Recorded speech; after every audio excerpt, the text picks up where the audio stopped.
샬롬. 이 세상을 살면서 축복을 받아 마땅한 사랑하는 교우 여러분, 오늘도 주 안에서 행복한 삶이 되시기를 진심으로 기도합니다. 오늘은 스페셜로 마태복음 10장 1절로 4절의 말씀에 의거해서 예수님의 12제자라고 하는 제목을 가지고 서로 은혜를 나누기를 원합니다. 예수님께서는 제자들을 세워주셨습니다. 그리고 자신의 사명을 그 제자들에게 전할 수 있도록 사명을 허락해 주셨습니다. 12제자들은 예수 그리스도의 가르침을 전하는 것은 물론이고 귀신을 쫓아내고 질병을 고치는 등 권능을 행하는 그런 능력을 예수 그리스도로부터 받았습니다. 하지만 그들이 회개시킬 수 있는 권한은 갖지 않았습니다. 왜냐하면 회개를 시킬 수 있는 그런 권한은 하나님께서 하시는 일이기 때문에 그렇지요. 오늘 본장에서 12제자가 그리스도의 전령자로서 갖춰야 될 그런 자세와 직무, 그리고 대적자들에 대한 태도 등에 관한 예수 그리스도의 그 지시를 보게 되는데, 예수님께서는 자신이 오신 목적과 자신이 당할 고난을 비롯한 사역에 대해서 제자들에게 자세하게 당부하심으로써 그들을 왕의 사자로 세워주셨는데, 우리가 오늘 생각해 볼 것은 먼저 전도를 위한 준비 자세입니다. 주님께서는 하나님의 나라를 확장하기 위해서 12제자를 뽑으시고 그들을 제자로 양육하셨습니다. 그리고 주님은 그들을 복음 사역에 파송을 하였지요. 주님은 복음을 전파할 때 몇 가지의 주의사항을 주셨는데, 먼저는 천국 복음을 전하며 환자들을 고치라고 그렇게 말씀을 하셨고, 그리고 의식주 문제는 염려하지 말고 빈손으로 가라 그렇게 하셨습니다. 그것은 일꾼이 자기 먹을 것을 하나님으로부터 받을 수 있기 때문에 그렇죠.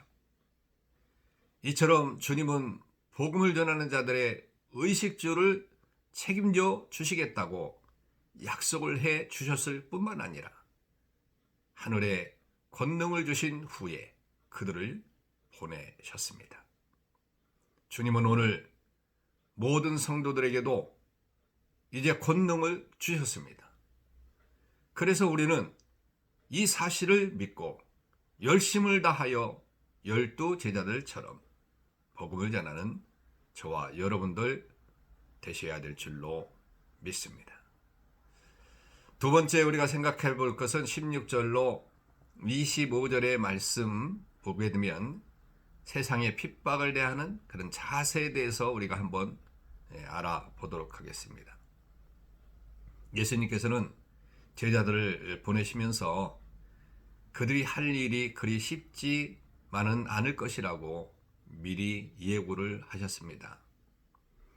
복음을 전하는 일은 가만히 서 있는 사람들에게 일방적으로 외치기만 하면 되는 것이 아니라 개인적으로나 사회적으로나 부정적인 반응을 각오해야 하는 그런 일입니다. 그러므로 구체적인 상황에서의 전략이 필요합니다. 그래서 주님께서는 전도자가 순수한 마음을 가지는 한편 뱀같이 지혜로워야 할 것을 강조하고 계시는 것이지요. 우리가 세상의 핍박 중에서 복음을 전파하려면 주님의 말씀대로 뱀같이 지혜롭고 비둘기같이 순결해야 됩니다. 뱀은 손발이 없으면서도 어떠한 악조건 속에서도 살아가는 지혜를 가지고 있습니다. 또한 비둘기는 짝을 잃었을 때 평생 혼자 사는 순결함을 지니고 있습니다. 이와 같은 비둘기의 순결함과 뱀의 지혜를 가질 때 우리는 카낙한 세상에서 복음을 바르게 전할 수 있는 것이지요. 복음을 전하는데 좀 힘들고 어려워도 담대하게 복음을 전하는 저와 여러분들 되시길 주님의 이름으로 축원합니다. 그리고 세 번째로 사람을 두려워하지 말아야 된다라고 하는 거죠. 그리스도인들이 복음을 증거하기 위해서는 먼저 그리스도인으로서 내가 그리스도인이라고 하는 그런 사실을 드러내야 됩니다. 그러나 복음에 대해서 거부하는 그런 환경에서 그렇게 나타나기 위해서는 용기가 필요한 거죠. 사실 전도를 하다 보면 어떤 사람들은 환영을 받을 수 있지만 대부분의 사람들은 별로 환영을 받지 못합니다.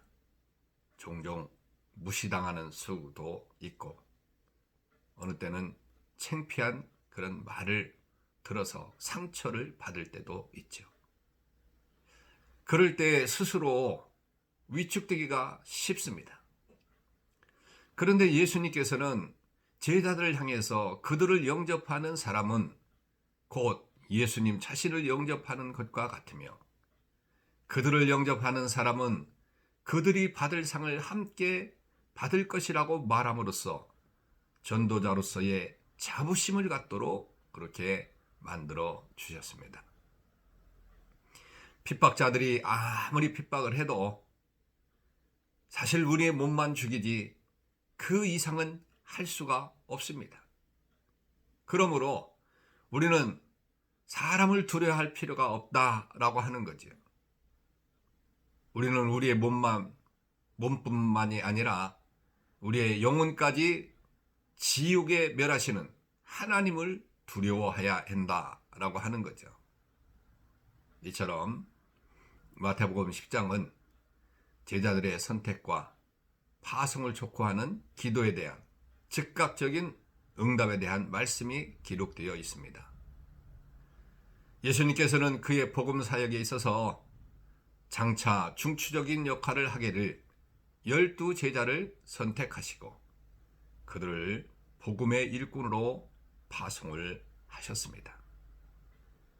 그리고 12 제자들을 대상으로 예수님께서는 사도직과 함께 복음 사역을 수행할 수 있도록 능력을 부여하시면서 장차 이 직분을 수행하는 데 따르는 여러 가지 환난과 박해에 대해서 권면을 하셨습니다. 이 같은 권면들은 그 당시 12 제자들에게만 한정된 것이 아니라 오늘날의 성도들에게도 해당되는 절실한 교훈이라 할 수 있는 것이죠.